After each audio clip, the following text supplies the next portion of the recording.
What's that been like, that process, getting back out? So it's been long. It's been a lot of recovery, a lot of like resting. Like it was a bone injury, so really just a lot of resting, keeping my mental straight. That was the biggest thing for me, was to staying strong mentally and being ready to come and play when I get back.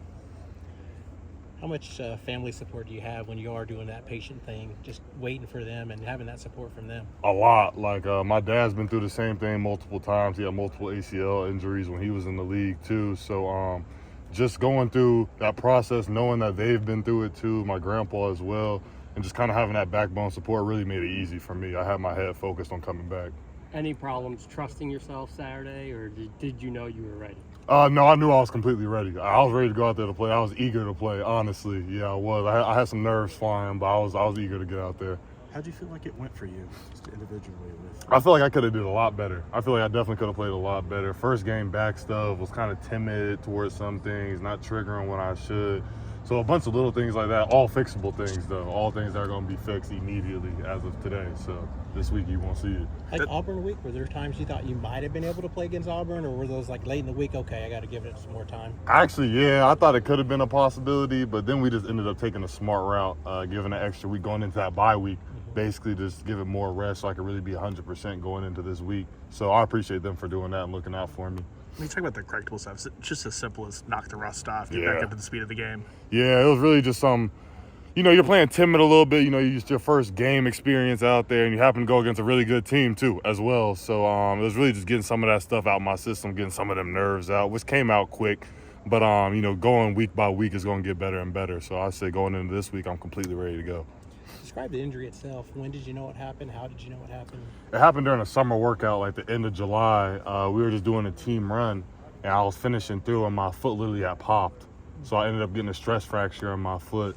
So it was just a long process of doing nothing, basically. A lot of healing, a lot of just doing nothing. So, spent time getting my upper body right, just kind of getting stronger, keeping my mental straight, getting a lot smarter, in the football room, in the film room and things of that nature. So I feel like I spent my time well.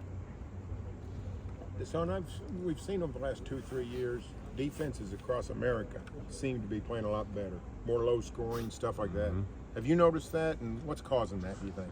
Yeah, I have noticed it a little bit. I'd probably say it's the schemes developing. Like, honestly, we do like a lot of stuff, like a lot of different stuff that's hard to keep up with, and it's hard to, manage as an offense. So I'd really say that's especially from our end. We just do a lot. We bring a lot to what the offense is going to look at, presentation wise, the way we disguise stuff. I feel like that's just gotten better as the years gone on, and I feel like the coaches are just getting smarter too. As you guys have had struggles here and there, how hard is it to balance doing what you're supposed to do versus like trying to press and make a big play, knowing you can't get all back at once? You know what I mean? Yeah, everyone just has to be focused on doing their 111. Everyone just has to do their job. That's the main part. Nobody has to go out there and be Superman and try to make that type of play. If we all play in the defense and play our role, the plays are going to come to you, and you know what I mean. We're going to have a great game if we execute like that. Is it hard to stay in that mindset when you're in like a hyper emotional environment like the Cotton Bowl? To be honest with you, my main focus was that when I was in the Cotton Bowl. I came into there, I'm like, today I'm not going to try to do, too much. I'm going to do my job. I'm going to make the plays that come to me. And, I'm going to be physical, more physical than the man in front of me. So I'm going to win my one-on-ones. That was my mindset, and I feel like that was our defense's mindset. But sometimes, things do slip away. Sometimes assignments do get messed up, but we just got to be more crisp heading into this week. What's been your impressions of Eli, especially the last few weeks as his role just keeps growing? Eli is super smart. Like, he understands the whole defense better than any freshman I've seen since I've been in college. Like, he really understands it. So he's just back there playing comfortable. And Eli is not someone who's trying to do too much either. He's not trying to play Superman ball. He's trying to do his job. He's going to make the open field tackles. He's not going to try to do something crazy. So I appreciate Eli just because from a technique and an understanding point, he's way ahead of his years. How hard is that for a freshman to, you talk about not playing Superman? In this defense, it could be hard. It could be hard to go out there and just be focused and have your eyes right on just your job. You know what I mean? I could explain for you. I was a sophomore last year struggling, and then when I first got here. So, it's impressive what he's doing for real. It's impressive. There was talk of you playing multiple spots. After Kendall went down, did that change stuff for you? A little bit, just because we kind of need more of that cheetah role, obviously now. So, but week by week it could change. I'm open for whatever they say I got to do, whatever I got to work as.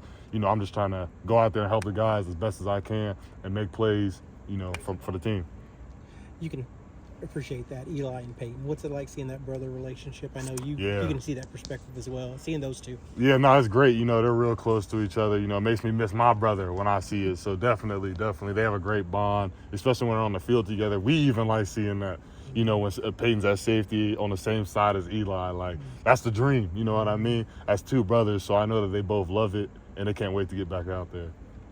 What's it been like talking to your brother during the season, and as that has evolved a little bit after last year? Yeah, and it's been good. He's been going through a little injury himself, but he just got cleared, so he's back ready to go now too. And it's been good though. He loves it up there, and that's the main part for me. Was I just wanted him to be happy where he was at. A place that's going to develop him too, on and off the field, into the man that he wants to become. So I feel like Louisville's doing a great job at developing my dad. What was that week like where brother was going against dad? Oh, yeah, it was crazy. They were hyping it up in our group chat, too, on who was going to win that game. Notre Dame got the best of them, but shoot, they were excited. I know Day wished he was cleared that week to play in that game, but no, it was a lot of excitement from the family. My mom didn't know which side to go for. All good?